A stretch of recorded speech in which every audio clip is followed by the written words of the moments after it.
السلام عليكم ورحمة الله تعالى وبركاته. بسم الله الرحمن الرحيم. الحمد لله رب العالمين، والعاقبة للمتقين، ولا عدوان إلا على الظالمين. أشهد أن لا إله إلا الله وحده لا شريك له، أرسل رسوله بالهدى ودين الحق ليظهره على الدين كله، وكفى بالله وكيلا. اللهم صل على سيدنا محمد الفاتح لما أغلق والخاتم لما سبق ناصر الحق بالحق، والهادي إلى صراطك المستقيم، وعلى آله وصحبه حق قدره ومقداره العظيم. فقال الله تعالى: قالوا سبحانك لا علم لنا إلا ما علمتنا إنك أنت العليم الحكيم. اللهم فقهنا في الدين، وعلمنا تأويل، واهدنا صراط المستقيم، واجعلنا من عبادك الصالحين. اللهم اكشف عنا من البلاء والوباء والأمراض والفحشاء والمنكر والطاعون والفتنة. اللهم إنا نعوذ بك من جهد البلاء ودرك الشقاء وسوء القضاء وشماتة الأعداء، ولا حول ولا قوة إلا بالله العلي العظيم. Al-Mukarram wal-Muhtaram, Ashabul Fadilah, Tuan Imam, Pegawai Syarak, Pengusi dan seluruh jawatan kuasa masjid, kepimpinan kampung dan masyarakat, tuan-tuan haji, puan-puan hajah, hadirin wal hadirat, muslimin wal muslimat, mudah-mudahan semuanya dirahmati Allah Subhanahu wa taala sekalian, insya-Allah. Alhamdulillah, pertama-tamanya marilah sama-sama kita mengucapkan puji syukur pada Allah Subhanahu wa taala di atas nikmat limpah kurnia Allah, mengizinkan pertemuan kita pada pagi ini dan dapat sama-sama kita menyambung siri perkongsian ilmu kita. Mudah-mudahan apa yang akan kita kongsi pada pagi ini Allah Subhanahu wa taala kurniakan kebaikan dan manfaat kepada kita, insya-Allah. Dalam masa yang sama kita doa dengan Allah taala, mudah-mudahan Allah Subhanahu wa taala kurniakan kita kesihatan yang baik, jauh daripada sebarang penyakit, daripada balak, musibah, mudarat. Dan kita doa dengan Allah taala, mudah-mudahan Allah taala kurniakan kesembuhan bagi mana-mana mereka yang diuji dengan musibah, dikabulkan segala hajat yang kita pohon dengan Allah taala, dan diberi kemudahan dalam segala urusan dan ganjaran yang baik atas sabar kita, insya-Allah. Tuan-tuan dan puan-puan yang dirahmati Allah Subhanahu wa taala sekalian, insya-Allah pagi ini kita sambung lagi kitab kita. Masih lagi bercerita tentang beberapa perkara yang mungkin termasuk dalam himpunan dosa-dosa besar. Hari ini kita masuk hadis yang baru, insya-Allah.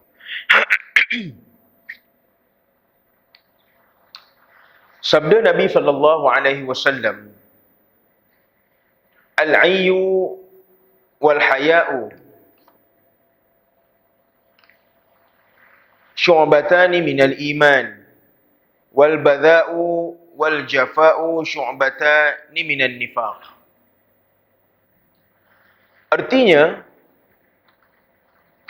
kurang bicara dan malu adalah dua cabang daripada iman. Manakala bercakap keji dan bersikap kasar ialah cabang daripada nifaq. Kata Nabi SAW, di antara perkara yang menjadi cabang iman, saya rasa saya banyak kali cerita tentang cabang iman ni dengan tuan-tuan. Cabang iman dalam agama ni ada banyak, ada 60 lebih cabang iman. Ada 60. Bukan 60 lebih, ada 60. Ada 60 cabang iman. Maknanya seseorang itu nak dikatakan ataupun dia nak kata dia beriman dengan Allah Ta'ala. Makna dia apa? Apa dia iman ni, tuan-tuan? Iman ni kerja hati. Keyakinan, kepercayaan kepada Allah Ta'ala dengan ciri-ciri yang ada dalam rukun iman itu. Dia tidak cukup dengan hanya kita kata kita beriman, tetapi dia perlu ada keyakinan yang kuat, pegangan yang kuat tentang segala perkara yang terkandung dalam rukun-rukun iman tersebut. Makna dia apa, tuan-tuan? Benda iman ni benda yang tak boleh kita nampak secara mata zahir. Kalau kita nak kata seseorang itu beragama Islam atau tidak, kita boleh tahu. Kita boleh tahu. Secara fizikalnya kita tengok dia, kita tahu dia Islam atau tidak, ataupun sekali imbah kita tengok dia, kita boleh tahu dia orang Islam atau tidak. Ya tak? Elok dia pakai kopiah, pakai jubah, pakai baju Melayu. Ya tak? Tentulah kita kata dia orang Melayu Islam. Kalau kita nampak orang sampai 3 calik dahi, takkan kita kata dia Islam. Kita tengok, oh ini Islam ni, itu mengarut sangatlah tuan-tuan. Sampai 3 lain kat dahi ni. Tentulah kita kata dia bukan Islam. Kalau kita tengok dia berpakaian seperti agama lain, pakaian itu pakaian agama lain. Contoh dia pakai pakaian cara Sami sebagai contoh. Dengan orennya, oren kan memang pakai oren. Tapi cara pakai tu, kita tak mungkin kata dia, ini kain ihram dia pakai ni. Tak ada. Setakat kita tengok atas dunia lah, saya tengok lah tuan-tuan, nak jumpa orang lelaki pakai kain ihram selain pada warna putih pun susah. Susah. Kalau ada pun tuan-tuan, putih-putih biru-biru sikit tu ada. Bukanlah kita kata biru, tapi dia beli kain ihram yang warna putih biru-biru sikit.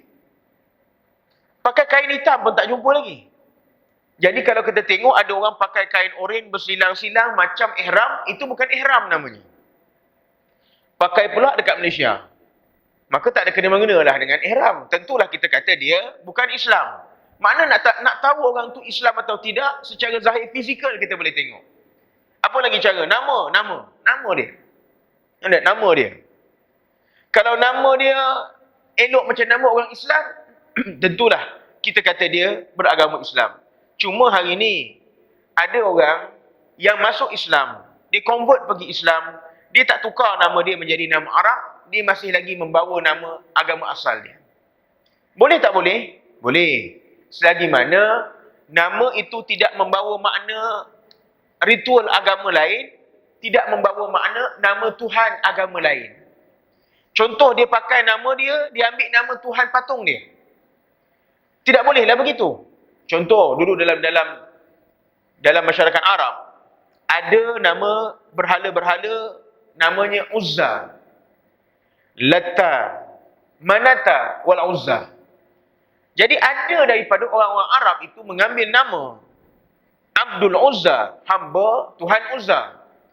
Bila mana mereka masuk Islam, maka nama tersebut perlu ditukar menjadi nama yang lain.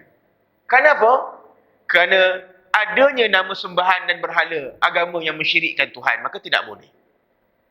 Maka nak tahu orang itu Islam atau tidak mudah.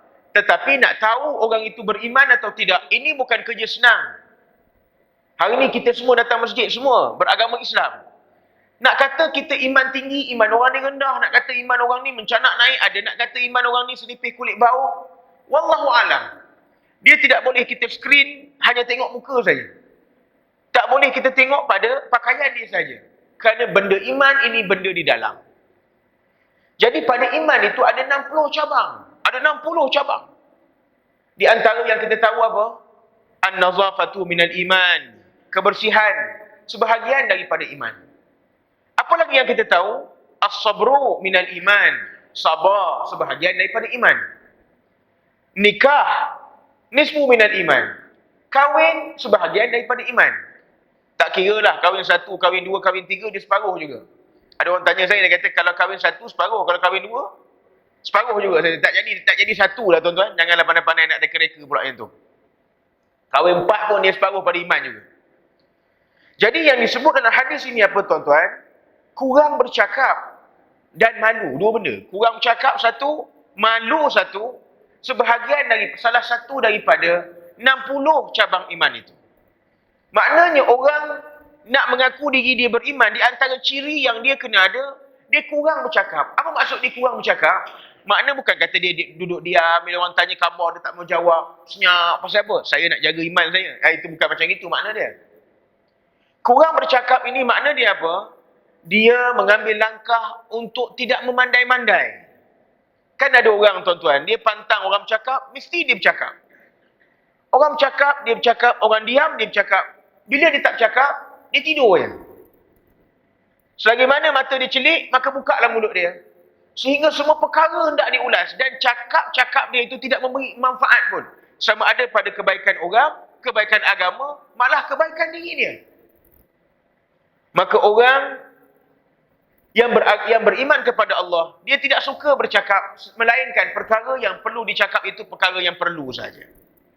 Saya sebut dengan tuan-tuan, Sayyidina Abu Bakar Siddiq. Abu Bakar Siddiq. Orang yang sangat dekat dengan Nabi SAW. Satu hari mari satu orang jumpa dengan dia. Orang ni mari jumpa dia dan bertanya kepada dia beberapa soalan. Dia dengar soalan orang tu, tuan-tuan, dan bila mana dia nak menjawab soalan orang itu, dia buka mulut dia dan dia keluarkan beberapa ketul batu dalam mulut dia. Keluarkan batu daripada mulut dia. Jadi orang yang bertanya ni bila tengok Abu Bakar keluarkan batu daripada mulut dia, nampak pelik. Dia kata, kenapa tuan, dalam mulut tuan ni ada batu? Apa sebab? Maka kata Abu Bakar sedih. Dia kata apa? Aku meletakkan batu di dalam mulut aku untuk menjaga lidah aku dan mulut aku daripada bercakap. Dia kata apa? Bila perkara itu tidak penting untuk aku cakapkan, aku rasa buang masa aku nak keluarkan batu daripada mulut aku untuk bercakap. Dia kata daripada keluarkan batu tu baik biar batu dalam mulut dan diam daripada bercakap benda-benda yang tidak ada kena-mengena dengan dia. Tak apa. Kita tidaklah sampai begitu nak buat, tuan-tuan tak? Kita kadang letak batu 2-3 biji, tertelan pula sebiji. Masuk 3 biji, keluar 2 biji. Sudah. Jadi hal lain pula, hospital pula kita masuk. Jadi tidaklah kita nak sebut kita kena buat begitu. Tapi kita kata bagaimana mereka-mereka ini menjaga mulut mereka daripada cakap benda-benda yang tidak beri manfaat pada mereka. Dia kata apa? Syarrul kalam. Cakap banyak itu di antara 10 sifat mazmumah yang digariskan oleh Imam Ghazali rahimahullah ta'ala. Jadi ada orang kita tengok. Pergi kenuri sebagai contoh. Ni musim kenuri, ni musim macam-macam musim dah sekarang. Orang cerita pasal anak ada orang cerita pasal anak dia kerja laut, dia pun cerita juga pasal anak dia. Tak boleh, dia tak boleh orang tinggi pada dia. Dia mesti nak cerita dia lagi tinggi pada orang. Dia ada orang begitu. Orang cerita pergi jalan sini, dia cerita dia naik kapal terbang, dia mesti ada cerita dah. Dia tak boleh kalah. Kalau kita cerita kita naik kereta, dia cerita dia naik kapal terbang. Kita cerita kita pergi umrah, dia cerita dia 5-60 kali dah pergi umrah. Mesti ada cerita-cerita dia yang menunjukkan dia lebih daripada orang. Kadang-kadang kita duduk dengan dia makan nasi 2 pinggan tu kita hanya mendengar cerita dia je. Daripada mula kita suap nasi yang pertama sampai cuci tangan, cerita dia dan anak-anak beranak dia, anak dia gaji tu, anak dia gaji ni, semualah. Sehingga kita tengok dia, kita kata, orang hilang respect. Orang jadi tak minat, orang jadi tak syok dengan dia, tuan-tuan. Sehingga apa?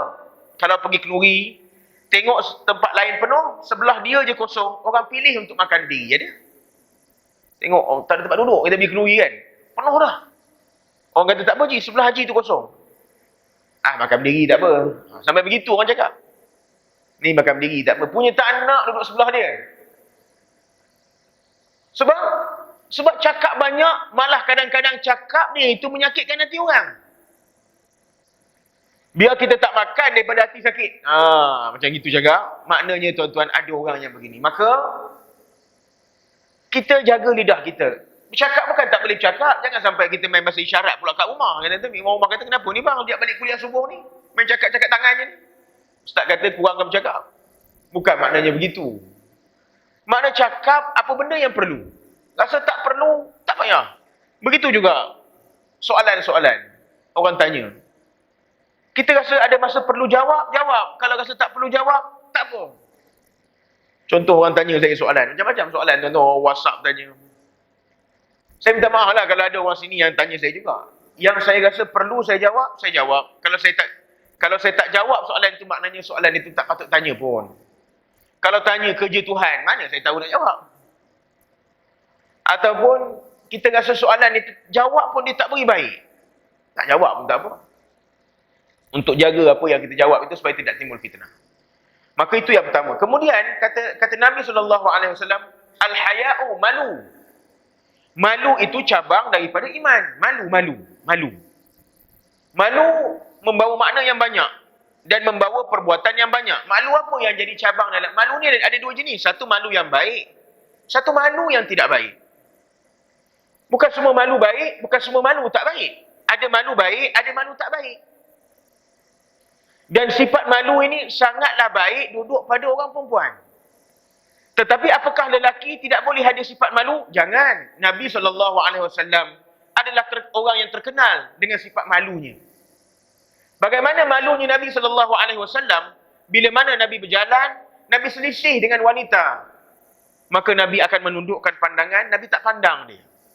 Itu malu Nabi SAW. Kita kata kita malu, tapi kalau kita selisih, kita pandang. Dah lah pandang, toleh pula. Supaya biar betul-betul kenal pasti. Jadi beza kita. Itu kata malu yang baik. Kemudian malu apa? Bila mana kita melakukan dosa kepada Allah, kita jadi malu. Malah ada orang-orang salaf, golongan-golongan salaf. Tiap-tiap kali nak berdoa, meminta sesuatu nikmat dengan Allah Ta'ala, meminta sesuatu harapan dengan Allah Ta'ala, malu tuan-tuan. Sebab apa? Dia kata apa? Aku malu nak minta dengan Allah Ta'ala sesuatu yang belum pasti. Sebab aku tahu diri aku belum lagi bersyukur dengan cara yang patut dengan benda yang dah pasti. Malu nak minta dengan Tuhan. Malu begitu, malu yang baik. Perlu ada pada kita semua.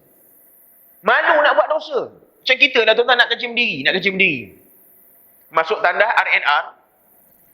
Tak tengok tandas semua penuh orang beratur. Kita nak kencing.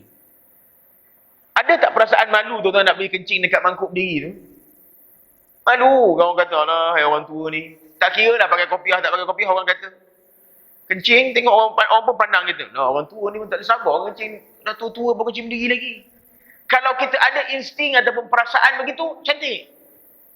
Ini dia kata, beri mampu lah. Dia kata, yang penting aku kencing. Oh. Sampai tak ada rasa malu. Apatah lagi kalau kita memakai pakaian-pakaian yang ada lambang-lambang tertentu. Contoh pakai kopiah. Pakai kopiah ni tuan-tuan, bukan kita kata kita nak nampak baik, tak. Kita pakai jubah ni tuan-tuan, bukan kita nak nampak orang kata kita orang baik pun. Jangan. Jubah ni pakaian orang Arab je. Kopiah ni ada sunnahnya. Tetapi jangan pakai kopiah, pakai jubah untuk menampakkan kita baik. Bukan begitu, tidak. Kalau saya pun bukan. Sekurang-kurangnya pemakaian kopiah, pemakaian jubah itu adalah untuk jaga dan kawal diri kita. Betul? Orang tanya saya, ustaz pakai kopiah pergi mana-mana tu supaya orang nampak kita ustaz ke? Tak. Tuan-tuan jumpa saya, time saya pakai kopiah aja. Tuan-tuan tak jumpa saya, time saya pakai topi. Orang pun tak cam saya, betul ke ni? Selalu nampak pakai kopiah aja. Cuma tak, tuan-tuan kalau nampak orang macam saya pakai seluar pendek, itu bukan saya lah. Saya memang pantang seluar pendek ni, saya tak pakai lah. Cuma kita kata apa? Bila adanya kopiah, kita makan. Kita pergi kedai makan, ataupun makan kita pergi Ion ataupun pergi Jajasko. Makan di food court. Waktu orang azan, orang pandang kita. Ada segan tak tuan-tuan? Segan itu yang baik kerana kita tahu ini waktu azan, aku menyua nasi ke mulut.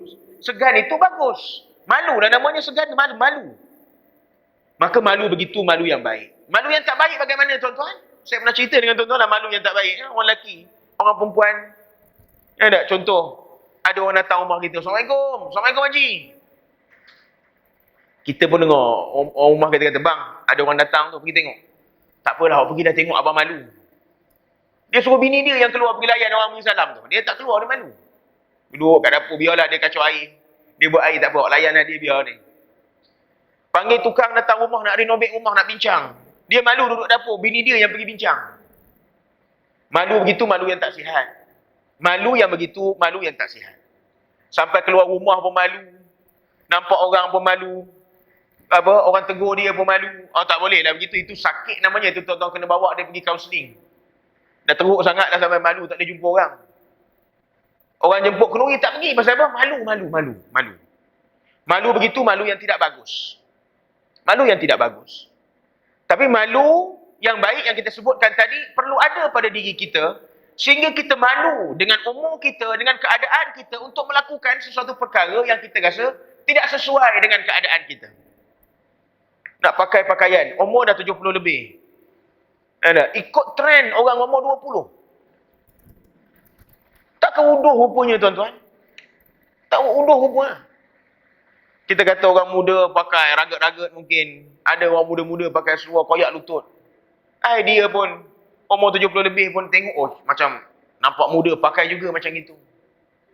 Orang pandang orang tua ni terbiak nyanyuk nampaknya.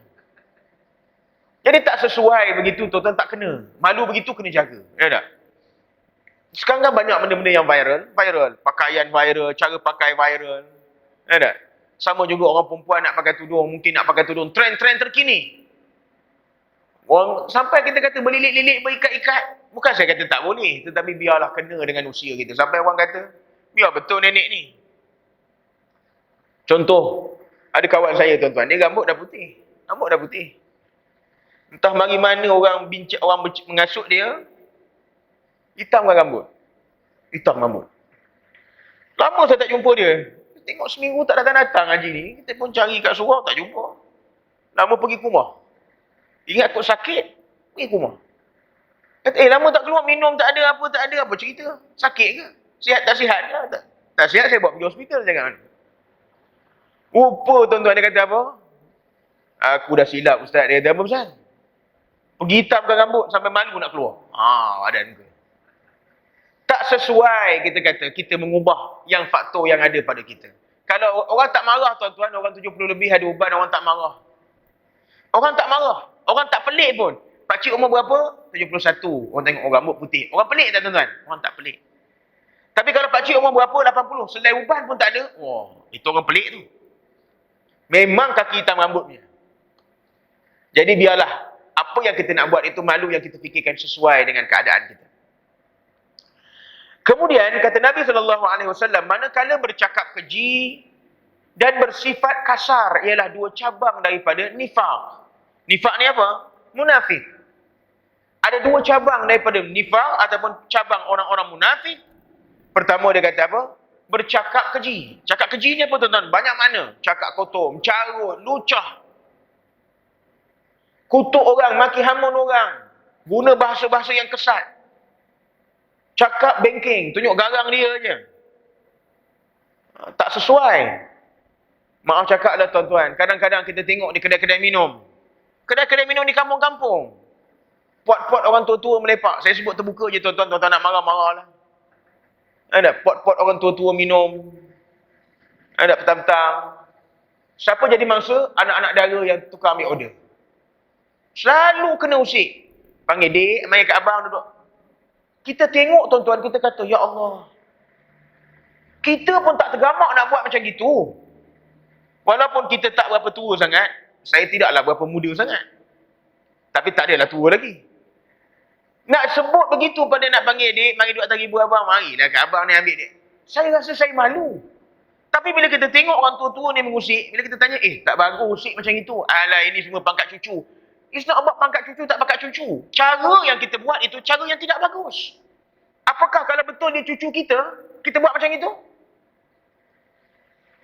Memang kena sepuk kita tuan-tuan.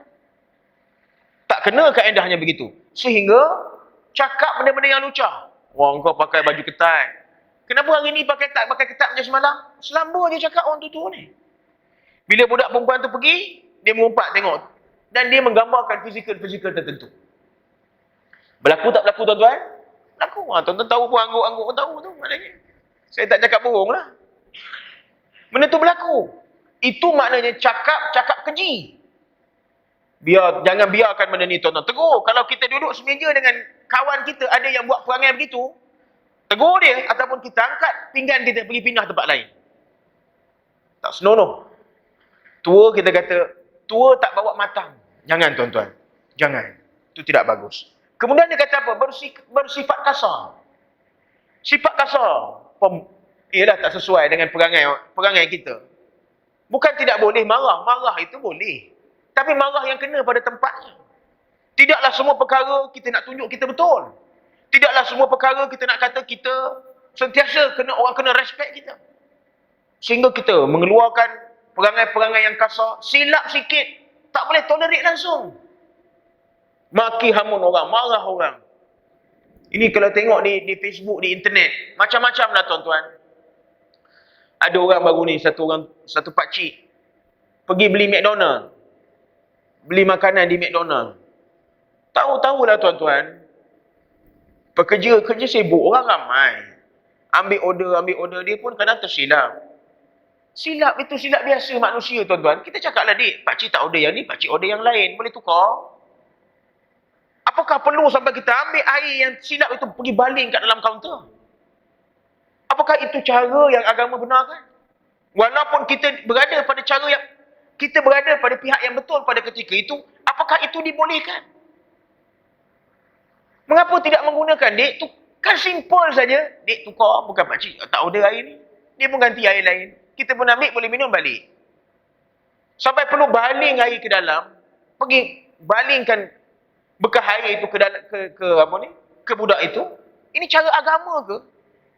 Betul tak betul? Jadi ini kita sebut. Nak tunjuk kita satu orang yang garang.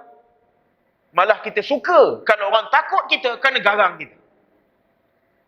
Itu sifat tak bagus. Dia kata apa? Cabang daripada nifaq. Biarlah orang hormat kita kerana apa kebaikan yang kita ada. Itu bagus. Orang kata, orang segan dengan kita, orang kata, ish, kita datang minum kat kedai, orang tak cakap benda-benda kotor kerana orang segan dengan kita. Bagus. Bila kita berada di tempat-tempat tertentu, orang hormat kita, nampak cantik majlis tersebut kerana orang segankan kita. Tapi kalau orang takutkan kita kerana jahat kita, kerana samsing kita, kerana gedebel kita, tuan-tuan, itu tidak bagus. Itu tidak bagus langsung. Kita kata tengok, dia takut dengan aku tu. Lah, apa yang kita dapat bila mana orang takut dengan kita? Kita tak dapat apa-apa. Melainkan kita dapat orang itu di belakang kita memburuk dan mendoakan keburukan kepada kita. Buat apa? Maka jaga elok-elok ni, tuan-tuan. Satu lagi hadis.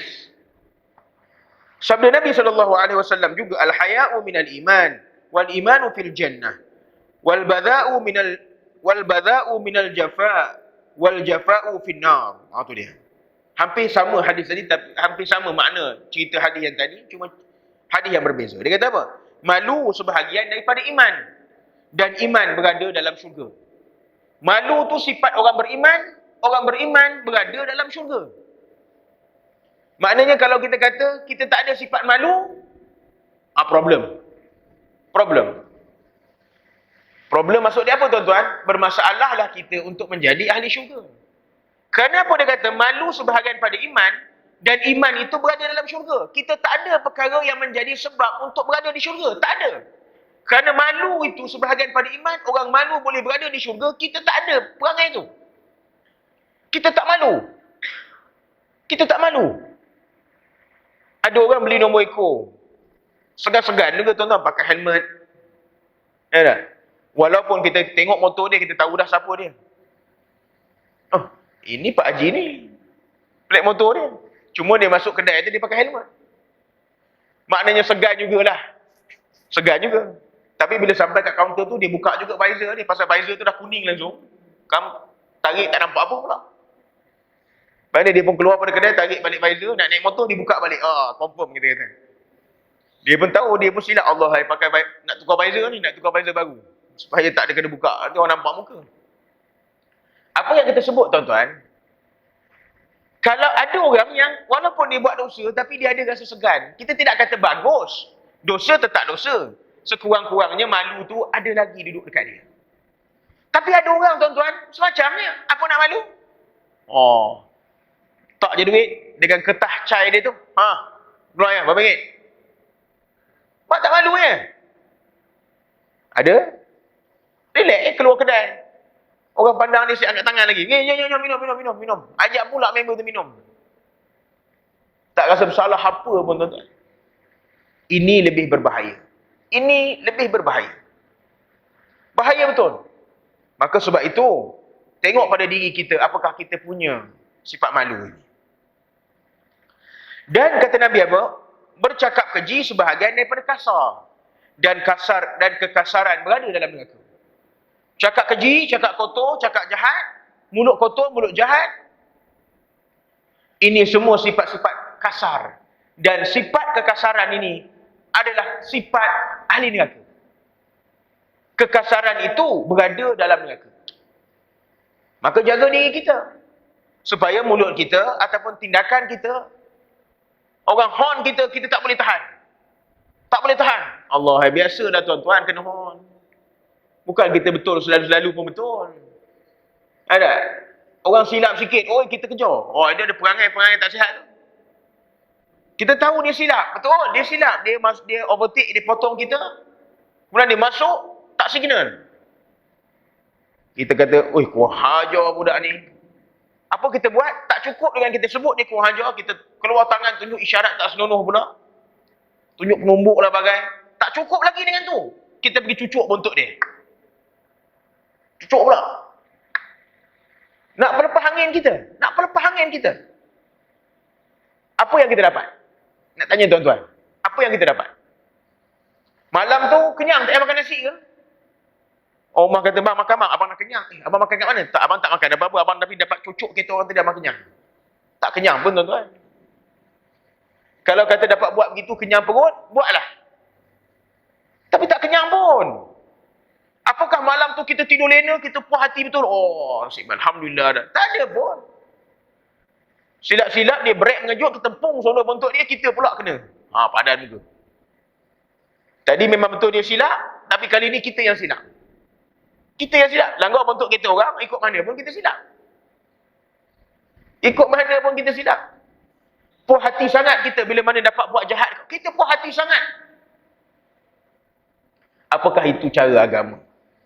Sampai bila mana kita tengok, lah, ingatkan orang muda sangat.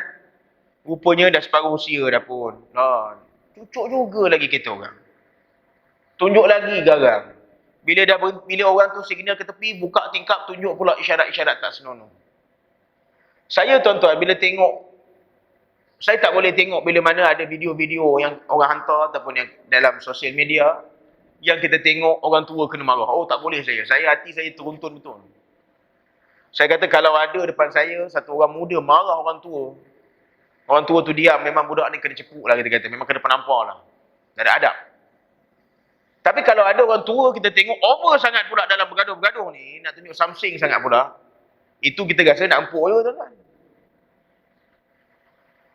Ada perkara yang boleh kita tunjukkan sifat runding. Sifat runding. Tuan-tuan, sini mesti ada pengalaman. Dilanggar oleh orang Dilanggar oleh orang ataupun langgar orang pernah. Saya pun pernah. Orang langgar saya pun pernah. Saya langgar orang pun pernah. Tapi bukan saya buat kereta, orang rumah buat kereta. Pertama orang langgar bontot kereta kita, terangkat bonet kita. Simple je tuan-tuan. Saya pun berhenti ke tepi. Tak ada apa pun. Saya kata, jangan tension. Tak ada orang niat datang jalan raya dia nak langgar bontot kereta orang. Tak ada orang. Kita settle. Kita call polis untuk kita claim insurans. Dalam 1 bulan siap tuan-tuan. Cuma, ialah nak dapat barang apa semua tu makan masa sikit lah. Nak tunggu approve claim. Itu saja. Malam saya tidur lena. Dia pun telefon saya. Dia kata, cik macam mana claim okey tak okey. Dia pun telefon kita ambil bahasa. Dan sampai hari ni saya kawan baik dengan dia tuan-tuan. Kawan baik. Kawan baik. Ada masa saya langgar lori. Rumah saya buat kata, langgar lori. Langgar lori. Ke tepi saya. Langgar. Lori tu tak cakap apa, dia minta maaf. Dia pula minta maaf. Dia kata, saya minta maaf. Dia kata, tak ada stiker apa, stiker amaran apa semua. Mungkin lampu brek saya. Simple tuan-tuan. Kita gunding elok-elok. Kita selesai masalah. Tak ada nak gaduh-gaduh. Tak ada nak marah-marah apa. Mengapa perlu bila mana berlaku perkara begitu? Kau buta ke? Tak nampak ke? Kalau dia nampak, dia perasan, tak ada orang kerja gila atas jalan raya nak langgar bontot kereta orang, nak langgar kereta orang tuan-tuan. Tak ada orang. Melainkan memang dia gila lah. Masuk kereta orang rumah dia tanya, abang nak pergi mana ni? Abang nak cari bontot kereta siapa nak langgar hari ni? Ada ke gitu tuan-tuan? Tak ada. Jadi bila mana berlaku perkara di luar daripada apa yang kita kehendaki itu, maka apa tu? Fasbir, sabar. Fasabarun jamil. Fasbir dalam ayat lain dan dalam hadis ni, fasbir. Ada yang kata, fasabarun jamil. Sabar itu indah. Sabar itu indah. Tenang tuan-tuan, tenang. Supaya tidak nampak kita bersikap dengan sifat kasar. Bukan kerana apa? Siapa tak marah kita kena langgar? Fikir semua tuan-tuan nak pergi kerja ni macam mana ni? Bonet terangkat. Bonet terangkat. Tuan-tuan, saya pernah kena dekat kat mana? Dekat Seremban. Tempat tak boleh U-turn. Satu uncle ni sudah U-turn. Dia break dia U-turn. Kita tengah laju. Lampu hijau. U-turn terbalik kereta saya. Saya nak elak dia tu. Kereta ada sebelah. Pusing kereta, terbalik. Allah, hai. Setahun pakai tongkat. Bukan sekejap. Setahun pakai tongkat. Tapi Alhamdulillah. Dia datang jumpa saya. Kita bincang. Tak ada marah-marah tuan-tuan. Tak ada marah-marah apa pun. Saya nak kata apa. Aku tak nampak, aku tak boleh pusing. Kalau dia tahu tak boleh pusing, dia pun tak pusing. Tapi memang dah Tuhan takdir. Kalau pun tak ada kereta pusing, memang hari tu takdir aksiden. Nak cakap apa? Memang telah ditakdirkan pada hari itu.